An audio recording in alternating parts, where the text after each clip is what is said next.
大家好，我是娟子。蒜苔已经陆续上市了，每年这个时候我们家都会腌制一些。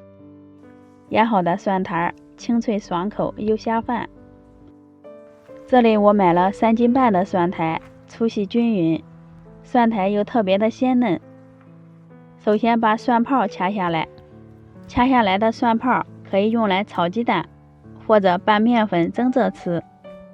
蒜苔摘好后，用流动的清水冲洗干净。我们这边种的蒜苔在生产过程中不打一点农药，洗净就可以了。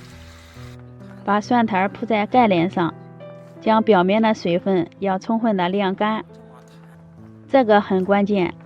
做腌蒜苔一定要全程不沾生水和油，储存的时间也会更长一些。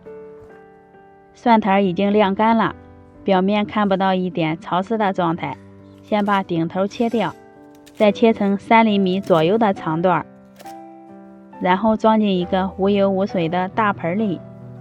这时3斤蒜苔，往里面加入30克食用盐，戴上手套，把蒜苔充分的抓拌均匀，确保每一根蒜苔都裹上盐分。抓拌到蒜苔表面湿湿的状态就行了。盖上盖子腌制3个小时。因为蒜苔入味比较慢，中间多抓揉几次，让盐快速渗入，能去掉蒜苔里的辛辣味儿。接下来煮个料汁，这里准备了八角、花椒、几个干辣椒、1小块桂皮，倒入不粘锅里，开小火加热，慢慢的把大料炒出香味儿。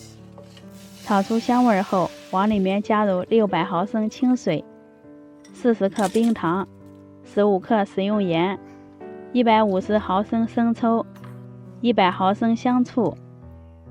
开中火加热，将冰糖煮到完全融化，闻到大料的香味时关火，常温下放到凉透。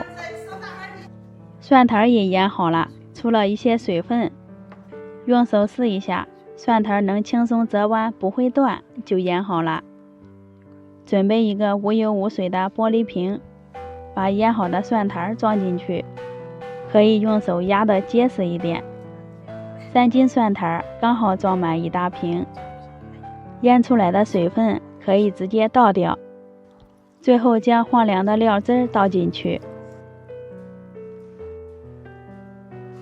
把盖子盖上，腌制1个晚上就可以吃了。这样腌的蒜苔可以吃上1个月也不会坏。啥时候想吃了，取一双无油无水的筷子，一次吃多少加多少，在蒜苔上淋上一点香油，翻拌均匀就可以吃了。吃起来清脆爽口，经过腌制也没有辛辣味了，可以配馒头、稀饭、下酒菜都挺不错的。现在正是蒜苔上市的时候，喜欢的朋友可以收藏起来试一下。